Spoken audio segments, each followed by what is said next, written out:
বাবু, আপনাকে চিন্তিত মনে হচ্ছে। চিন্তার বিষয় তো আছেই। আপনাকে তো এর আগে কোনোদিন এত চিন্তিত দেখিনি। কি হয়েছে বলবেন? তোকে ছাড়া আর কাকে বলবো বল? এই গ্রামের মানুষদের সাথে ভালো ব্যবহার করে টেকা যাবে না। কেন, আবার কেউ আপনাকে ডুবিয়েছে? বুড়িকে অনেকগুলো টাকা ধার দিয়েছিলাম ভালো মানুষ মনে করে। তার থেকেও বড় কথা, কচু চাষের জন্য ওকে একটা ভালো ডোবা দিয়েছিলাম। বুড়ি এখন আর আমাকে পাত্তা দিচ্ছে না। একটা কথা বলবো বাবু? হ্যাঁ, বল না। ওই বুড়িকে আমি ভালো করে চিনি, 1 নম্বরের সুবিধাবাদী মহিলা। কিন্তু আমার কাছে কেউ কিছু চাইলে আমি তো আর না করতে পারি না। আপনাকে এবার থেকে শক্ত হতে হবে। এইসব লোকগুলোকে সায়স্তা করবার একটাই উপায়, তাছাড়া এরা আপনার কথা শুনবে না। কিন্তু এতদিন আমি ভালো হয়ে থেকেছি সবার কাছে। আর তাছাড়া যাদেরকে নিয়ে আমার কারবার, তাদেরকেই যদি অত্যাচার করি তাহলে আমাকে কি আর কেউ মানবে? এসব যদি আপনি করেন তাহলে আমি কি জন্য আছি? তুই পারবি? একবার আমার উপরে ভরসা করে দেখুন, আমি কি করতে পারি সেটা আপনাকে দেখাবো। ঠিক আছে, চেষ্টা করে দেখ, তবে কাউকে বেশি কষ্ট দিস না, কেমন? ঠিক আছে বাবু, আসছি। ঠাকুমা, তুমি আবার আজকে কলমি শাক রান্না করেছো? রোজ রোজ ভালো লাগে না কলমি শাক। কি করবো বল, তার থেকে ভালো খাওয়ানোর কি আর আমার উপায় আছে? কেন, অবিনাশ বাবু তোমাকে কত বড় জমিটা দিল কচু চাষ করার জন্য, কি করলে? অবিনাশ বাবু তা দিয়ে উল্টে গেছে।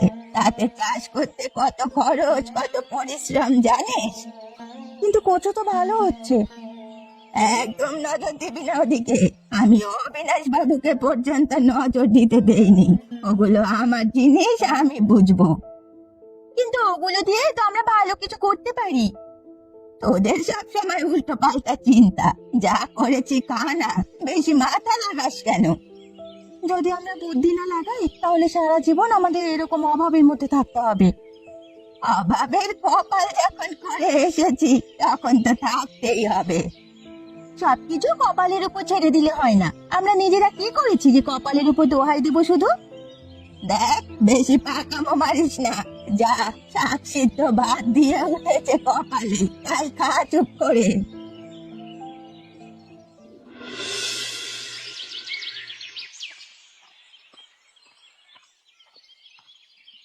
আরে বুড়িমা, তুমি তো একেবারে চকের ধনের মতো। তোমার কচুকে দাগলে রেখেছ কি গো? না রাখলে আর কি হবে? চারিদিকে তো কত চিল কাক শকুনের নজর আছে। তা তো আছে, তা যার জমিতে এত কিছু করছো তাকেও কি তুমি চিল কাক শকুন মনে করো? কি বলছিস কি তুই? যদি সেটা মনে না করতে তাহলে অন্তত মনের মধ্যে একটা কৃতজ্ঞতা থাকতো। কেন, আমি কি ভুলে গিয়েছি নাকি তোদের? অবিনাশ বাবু যে বিশ্বাস করে তোমাকে এত বড় জমিটা দিল ভালো মানুষই করে, তার কি দাম তুমি দিয়েছো? অবিনাশ বাবু দিয়েছিলেন দয়া করে, তারপর আমি যা করব সেটা আমার ব্যাপার। সব বিষয় কি তুমি ঠিক করবে? তাছাড়া কি, বাবু জমি দিয়েছেন আমাকে, আমি ছাড়া আর কে ঠিক করবে? দেখো, আমার ভালো রূপটা দেখেছো সব সময়, খারাপ রূপটা দেখোনি। আমি বাবুকে খুব ভালোবাসি। তোমার এই জমি নেওয়ার জন্য যদি আমি বাবুকে কখনো আর চিন্তিত দেখি তাহলে কিন্তু তোমার কপালে খুব দুঃখ আছে। তুই আমাকে হুমকি দিচ্ছিস? সেরকমই প্রয়োজন মনে হচ্ছে। আমাকে হুমকি দিয়ে তুই কিছু করতে পারবি না। আমি আমার দুই নাতনির কথা শুনিনি, তোর কথা শুনবো? তুমি তোমার নাতনিদের কথা শোনোনি সেটা তোমার ব্যক্তিগত ব্যাপার, কিন্তু আমার কথা যদি না শোনো তাহলে তোমার কপালে চরম দুঃখ আছে। কি করবি তুই আমার? হ্যাঁ, সেটা দেখতেই পাবে। চোখের সামনে এই কচু গাছ সব নষ্ট করে খেত আমার বাবুকে দিয়ে দেবো। চেনো না তোমাকে? তুই কিন্তু এরকম করবি না। তাহলে তুমি আগে কথা দাও, বাবুর সাথে দেখা করবে, যা পাওনা সব দিয়ে দেবে বাবুকে। ঠিক আছে, বাবুকে গিয়ে বলিস আমি বাবুর সাথে মিলে গিয়ে দেখা করব। এই কথার যদি অমান্য হয়েছে তাহলে কিন্তু যেটা বললাম সেটাই মনে রেখো। হ্যাঁ, আমি কিন্তু তখন তোমার কোনো কাঁদুনি শুনবো না। আচ্ছা বাবা, ঠিক আছে, যা।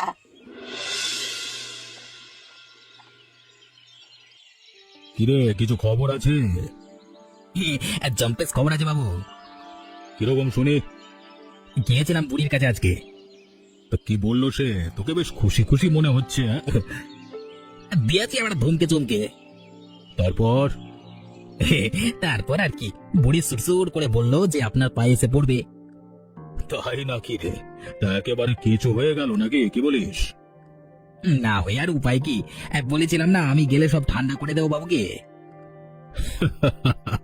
তা একরকম ঠিকই করেছিস, ঠিক করেছিস, একদম ঠিক করেছিস। বাবু, আপনি যে আমার উপরে এই ভরসাটা করেন তার জন্য আমি কৃতজ্ঞ। তুই ছাড়া আর কে আছে বলতো আমার? তুই তো সব দায়িত্ব পালন করিস। তা কি বললো বুড়ি, টাকা দেবে? বলেছে তো, এবারেও যদি না দেয় তাহলে তার জন্য আমার অন্য রাস্তা আছে। কি রাস্তা বল দেখি।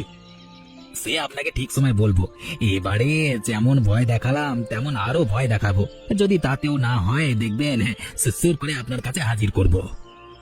ওকে শিক্ষা দিতেই হবে, কবে মনে রাখিস। একদম কোনো চিন্তা করবেন না, আমি আছি তো, সব দায়িত্ব আমার। এত বড় কাণ্ডটা কি করে হলো ভাই? আমি তো নিজেও কিছু বুঝতে পারছি না। কিন্তু তুই তো রতনের বন্ধু ছিলিস, তোকে কিছু বলতো না? কয়েকদিন ধরেই দেখছিলাম মন মরা হয়ে থাকছে, জিজ্ঞেস করতেও কিছু বলতো না। এবারে ওর এত বড় মাছের ব্যবসার কি হবে? বর্ষাকালে এক জায়গা থেকে ইলিশ মাছের জোগাড় করে ব্যবসা শুরু করেছিল, কেন যে পাগলামো করে আত্মহত্যা করতে গেল কে জানে। বুঝলি তো, শুধু পয়সা রোজগার করলেই হয় না, চিন্তা মানুষের একটা বড় বিষয়। চিন্তা মানুষকে ভেতর থেকে শেষ করে দেয়। কিন্তু ওর কি এমন চিন্তা ছিল বলতো? তুই এমন কিছু জানিস না যেটা আত্মহত্যার কারণ হতে পারে? একবার বলেছিল বটে, বুড়িমা ওর থেকে অনেকগুলো টাকা ধার নিয়ে রেখেছে, ব্যবসার টাকা দিচ্ছে না, তাই চিন্তিত। কি বলিস কি তুই? আরে বুড়িমা তো আমাদের বাবুর থেকেও অনেক টাকা ধার নিয়ে রেখেছে, এমনকি একটা জমি কবজা করে রেখেছে কচু চাষের জন্য। কি বলিস কি রে? তার মানে কি ওই বুড়ি সবার সাথে এরকম করছে? আমার তো তাই মনে হচ্ছে, কিন্তু বাবু এই বিষয় নিয়ে খুব চিন্তিত। এটা কি করে আটকানো যায় বলতো? এরকম চিটিংবাজি তো চলতে দেওয়া যেতে পারে না। আমাদের অবিনাশ বাবুর জায়গায় অন্য কেউ থাকলে তো বুড়িকে এতদিন খতম করে দিত। ব্যাপারটা তো আমারও অসহ্য লাগছে। একটা মানুষ এভাবে মারা যাবে একজনের স্বার্থপরতার জন্য, সেটা তো কিছুতেই মেনে নেওয়া যায় না। দেখ, বাড়িতে সবাই কান্নাকাটি করছে, কি অবস্থা বলতো? আমার তো আরো জ্বালা রে। কেন? ওদের বাড়ির মেয়ের সাথে আমার একটা ভালো সম্পর্ক আছে, এরকম যদি বুড়ি হয় তাহলে তো সারা জীবন জ্বলতে হবে কলা। তুই সাবধানে গো ভাই, তবে আমাদের বুদ্ধি করে ব্যাপারটা নিয়ে কিন্তু ভাবতেই হবে। আর আমি আমার দিক থেকে অবিনাশ বাবুকে সবকিছু জানাবো। ঠিক আছে, এখন এর মতো রতনের সব কাজ কারবার মেটানো যাক, পরে বুড়ির বিষয়টা ভাবা যাবে। আমার সব বোনজ হয়ে গেছে বাবু, আমাকে বাঁচান। কি হয়েছে কমলা? এ হচ্ছে রতনের বউ। রতন মানে আজকে যে গ্রামে আত্মহত্যা করেছে? হ্যাঁ বাবু, দিব্যি মানুষ ছিল, কিন্তু কেন যে এরকম করলো কিছুই তো বুঝতে পারছি না। আমি একটা জিনিস বুঝতে পেরেছি বাবু, আর সেটা আপনার সামনে জানানো দরকার এখন। কি হয়েছে? তুমি নতুন কিছু জানতে পেরেছো? ওর ভালো বন্ধু ছিল গোপাল, গোপালের মারফত জানতে পারলাম আমি সবকিছু। কি জানতে পেরেছি সেটা বলতো। জানতে পেরেছি যে ওই রতনের যে মাছের ব্যবসা ছিল সেখান থেকে বুড়ি ভুলিয়ে ভালিয়ে অনেক টাকা ধার নিয়েছিল, আর সেটাই বুড়ি শোধ করেনি, আর সেই চিন্তাতেই রতন আত্মহত্যা করেছে। কি বললি? এত বড় সাহস বুড়ির? আমি তো সেটাই বলছি, সবার কাছ থেকে চিটিংবাজি করছে, এটা কখনো সহ্য করা যায় না। অনেক হয়ে গেছে, আর সহ্য করব না। বাবু, আপনি এর বিচার করুন। আপনি যদি এর বিচার না করেন তাহলে এরপরে আমিও আত্মহত্যা করতে বাধ্য হব। আমি তোমাকে কথা দিচ্ছি, এরকম ঘটনা আর ঘটবে না, আর আমি বুড়ির উপযুক্ত শাস্তি দেব। তোমার সাথে আমার দেখা করতে খুব ভালো লাগে। আমারও ভালো লাগে না, সারাক্ষণ বাড়িতে ঠাকুমার সাথে ঝামেলা, আমার ভালো লাগে না। রতন চলে যাওয়ার পর মনটা এমনিতেই ভালো নেই। সেটাই তো স্বাভাবিক, তোমার খুব ভালো বন্ধু ছিল। তার থেকেও বড় কথা, খুব ভালো একজন মানুষ ছিল তো, এত ভালো একটা ব্যবসা শুরু করেছিল, কিন্তু তোমার ঠাকুমা টাকা নিয়ে ওকে ডুবিয়ে দিল। ব্যাপারটা আমিও জানতে পেরেছি, যেটা হয়েছে সেটা একদম ভালো হয়নি। তবে আমি চাই তোমার বন্ধু রতনের ব্যবসাটা তুমি সামলাও। তার জন্য তোমাদের একটা সাহায্য লাগবে। কি সাহায্য? ইলিশের ব্যবসাটা আমি করব ঠিক করেছি, তবে আমরা যেহেতু বিয়ে করতে চলেছি, তাই আমি চাই তুমিও নিজের পায়ে দাঁড়িয়ে স্বনির্ভর হও। কিন্তু আমি কি করবো বলো তো? আমি কি কিছু করতে পারি? করতে পারো, তোমরা দুজন বোন মিলে তোমাদের ঠাকুমাকে উচিত শিক্ষা দিতে পারো। তাছাড়া তোমরা দুই বোন খুব ভালো কচু রান্না করতে পারো। আমি তোমাদের ইলিশ মাছ দেবো, তোমরা ইলিশে রান্না করে বাজারে, মানে কচু ইলিশ রান্না করে বাজারে দোকান দেবে। জানো, আমিও একদিন এই কথাটা ভাবছিলাম, ঠাকুমাকে বলেছিলাম, কিন্তু ঠাকুমা আমার কথা শুনলো না তো। তোমার ঠাকুমার কথা আর তুমি কতদিন মেনে চলবে? এবারে সময় হয়েছে তোমাদের দুজনকে এক হয়ে প্রতিবাদ করবার। তোমরা দুই বোন এক হলেই তোমার ঠাকুমারা শিক্ষা পাবে। ঠিক আছে, আমাদের এই বিষয়গুলো ঠিক হয়ে যাওয়ার পরেই আমরা বিয়ে করব। এখন বাড়িতে যাই, না হলে আবার ঝামেলা হবে। ঠিক আছে।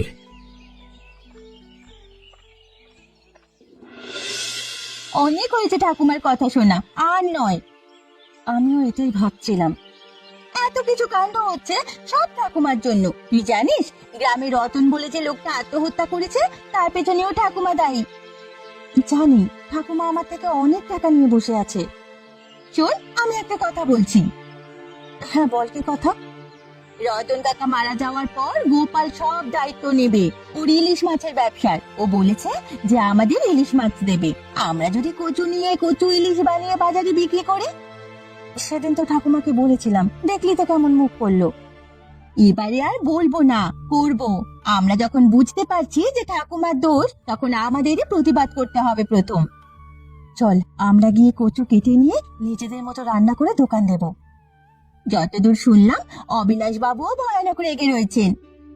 সেটাই স্বাভাবিক, গ্রামের একজনের এত বড় একটা ক্ষতি হয়ে গেল, তারপরও যদি রাগ না করেন, কবে রাগ করবেন? তাহলে আমাদের এখন ঘুরে দাঁড়ানোর সময় এসেছে। আমরা চেষ্টা করি নিজের ভাগ্য বদলাতে পারি, আর গ্রামের ভাগ্য বদলাতে পারি। দেখবি, আমাদের কচু ইলিশের নাম একদিন বাইরে ছড়িয়ে পড়বে, আর তার জন্য সুনাম হবে আমাদের গ্রামের। আমরা আর মানবো না ঠাকুমার অত্যাচার। আমি মানছি যে বাবা মা মারা যাওয়ার পর ঠাকুমা আমাদেরকে মানুষ করেছে, কিন্তু তাই বলে তো এটা না যে যা ইচ্ছে তাই করবে। আমাদের ভালো থাকার, ভালোবাসার মর্যাদা যদি দিতে না পারে, তাহলে আমরাও আর মর্যাদা দেব না। একদম ঠিক কথা। এবার থেকে আমাদের যেটা মনে হবে সেটাই করব। কি হয়েছে ঠাকুমা তোমার? আমার শরীরটা ভালো লাগছে না। কেন, কি হয়েছে? আজ কচুর খেতে গিয়ে দেখলাম একটাও কচু নেই, সব তুলে নিয়ে গেছে, আর জমিটাও ঘিরে দিয়েছে। আমি সব জানি কে করেছে। তুই জানিস কে আমার এত বড় ক্ষতি করেছে? ক্ষতি করেনি, বরং ভালো করেছে। ভালো করেছে? তুই এটা বলতে পারলি? কারণ আমি সব জানতে পেরে গেছি। আমরা দুজনেই জানতে পেরে গেছি যে তুমি সবার থেকে টাকা খেয়ে বসে আছো, এমনকি রতনের টাকাও মেরে দিয়েছো, আর সেই জন্য চিন্তায় ও আত্মহত্যা করেছে। এইসব তোদের কে বলেছে? গ্রামের সবাই সবকিছু জেনে গেছে। কি বলছিস তুই? আমার আরো বেশি শরীর খারাপ করছে। আর হ্যাঁ, তোমার কচু অন্য কেউ কাটেনি, আমরাই কেটেছি। কারণ কাল থেকে আমরা নতুন কচুর দোকান দেব বাজারে, কচু ইলিশের দোকান। কি বলছিস কি তুই? ঠিক বলছি, অনেক সহ্য করেছি তোমার অত্যাচার, আর করব না। আর হ্যাঁ, তোমার জমি অবিনাশ বাবুর লোক খগেন ঘিরে দিয়েছে, কারণ জমিটা অবিনাশ বাবুর। তোমার এই ভুলভাল কাজ আর চলবে না। আমার ভালো লাগছে না, শরীরটা কিরম করছে।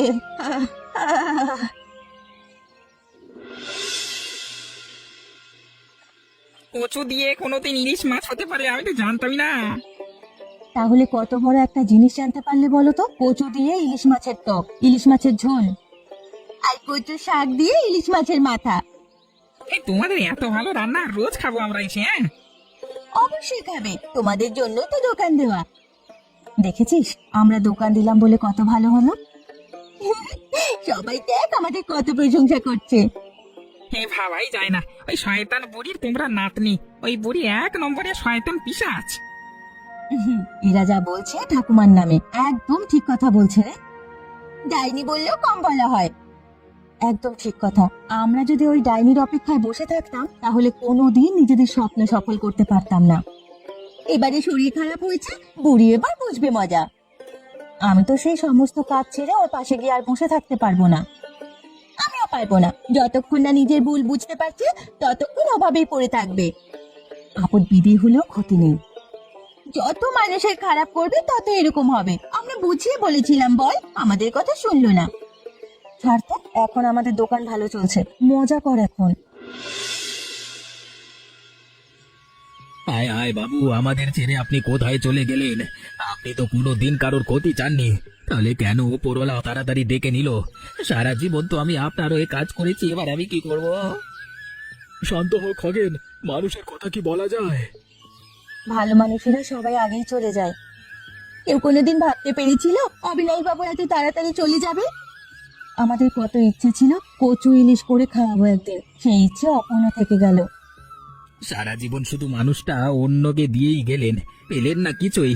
শেষ জীবনে আমি জোর জবরদস্তি করে ওইটুকু জমি ফিরিয়ে এনেছিলাম। নিজের যা যতটুকু ছিল সারা জীবন শুধু বিলিয়ে গেলেন সবাইকে গো। আমার ঠাকুমাও শেষ পর্যন্ত ছলনা করলো। এত ভালো মানুষের হবে না। হায় রে, ভালো মানুষেরা কেন যে এত তাড়াতাড়ি চলে যায়? এবারে তোমরা বলতে পারো আমি কি নিয়ে থাকবো?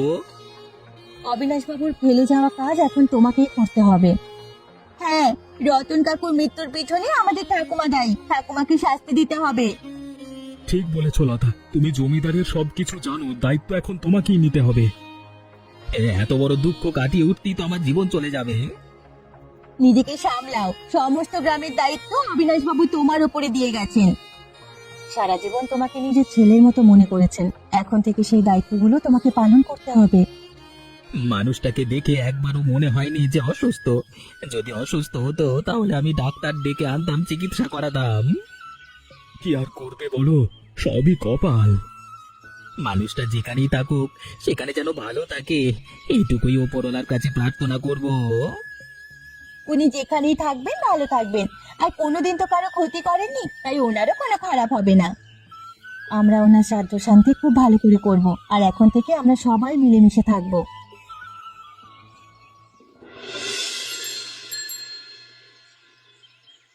দেখো, এটা তোমাকে কিছু বলতে এসেছে। আমার আর কিছু শোনার অবস্থা নেই বাবা, আমার শরীর খুব খারাপ। শরীর খারাপ বললে তো হবে না, অবিনাশ বাবু মারা গেছেন, ওনার ফেলে রাখা কাজ আমাকে করতে হবে, তাই তোমাকে কথাগুলো শুনতেই হবে। আমার স্বামীর মৃত্যুর জন্য তুমি দায়ী, এর বিচার করতেই হবে আজকে। মরা মানুষকে নিয়ে কি বিচার করবি? মানে কি বলতে চাইছো তুমি? যে মরে গেছে তার বিচার হবে না? মারা গেছে তোমার জন্য, তুমি টাকা খেয়ে নিয়েছো, সে তো আত্মহত্যা করেছে তার জন্য। আমার জীবনের সবটুকু সুখ শান্তি কেড়ে নিয়ে এখন এখানে শুয়ে আছে মহানন্দে। অবিনাশ বাবু তোমার জন্য চিন্তায় থাকতো, আমি দেখেছি উনি একা একা পায়চারি করতেন। এতগুলো মৃত্যুর বোঝা তোমার কাঁধে, যদি নিজের পাপের প্রায়শ্চিত্ত না করতে পারো তাহলে মরে গিয়েও শান্তি পাবে না। আমি নিজের ভুল বুঝতে পারছি, কিন্তু কি করব বল, ওরা আমাকে ক্ষমা করবি না? আমি তোমার মুখও দেখতে চাই না এক মুহূর্ত। সুস্থ হয়ে উঠলে এই গ্রাম ছেড়ে চলে যাবে তুমি, আর কোনো কথা শুনতে চাই না। আর হ্যাঁ, গোপালের সাথে তোমার নাতনির বিয়ে হবে, এটাও সিদ্ধান্ত হয়ে গেছে, কথাটা শুধু তোমাকে জানিয়ে রাখলাম। বাবারা, আমাকে ক্ষমা করে দাও। এখন আর ক্ষমা চেয়ে কি হবে? আমি জানি সারা জীবনে যা করেছি তার কোনো ক্ষমা নেই, তবু এই মৃত্যু শয্যায় এসে নিজের ভুল বুঝতে পারছি। যদি উঠতে পারতাম তাহলে তোমাদের পায়ে ধরে ক্ষমা চাইতাম, কিন্তু এখন আমার মনে প্রচন্ড অনুশোচনা হচ্ছে। সারা জীবন কেন এত চিটিংবাজি করলাম মানুষের সাথে? তোমার জন্য একটা মানুষের জীবন চলে গেল, সে খেয়াল আছে? মরার পর যদি রতনের সাথে কখনো দেখা হয় তাহলে ক্ষমা চেয়ে নেব। আমি স্বীকার করছি যে ওর মৃত্যুর জন্য আমি দায়ী, আমাকে ক্ষমা করে দাও। আহ, আহ। মানুষটা তো শেষ হয়ে গেল, কিন্তু যা ক্ষতি করে গেল সেই ক্ষতিগুলো রয়েই যাবে। একটা সময় ভাবতাম যে ঠাকুমা আমাদের মানুষ করেছে, ঠাকুমা যদি ছেড়ে চলে যায় তাহলে আমরা কত কষ্ট পাবো, কিন্তু আজ ঠাকুমা মারা যাওয়ার পর কষ্টের থেকে বেশি আনন্দ হচ্ছে। এটা ভেবেই আনন্দ হচ্ছে যে মানুষটা আর কোনোদিন কারো ক্ষতি করতে পারবে না। যা হওয়ার হয়ে গেছে, গ্রামের মানুষেরা এখন থেকে শান্তিতে ভালো করে থাকতে পারবে, কেউ আর চিটিংবাজি করবে না। কিন্তু কমলা কাকিমা কি হবে? এখন থেকে তোমাদের কচু ইলিশ ব্যবসাতে কমলা কাকেও সাহায্য করবে। হ্যাঁ, তাতে আমার মন একটু ভালো থাকবে। সারাক্ষণ আমারও মরা মানুষের স্মৃতি নিয়ে বেঁচে থাকতে আর ভালো লাগে না। ওকে ছাড়া তো আর কোনোদিন কারোর দিকে তাকাতে পারবো না, কিন্তু মনটা একটু হালকা হবে তোমাদের সাথে থাকলে। আরে আমিও অবিনাশ বাবুর চেয়ারের নিচে বসে সারা জীবন ওর ফেলে যাওয়া কাজগুলো করে যাব। এখন থেকে আমরা সবাই মিলেমিশে থাকবো, কেউ কারোর সাথে চিটিংবাজি করব না, কেউ কারোর সাথে ঝামেলা করব না। আর এটাই হবে আমাদের অবিনাশ বাবু আর রতনকে দেওয়া সেরা উপহার। আর তোরা তাড়াতাড়ি বিয়েটা কর।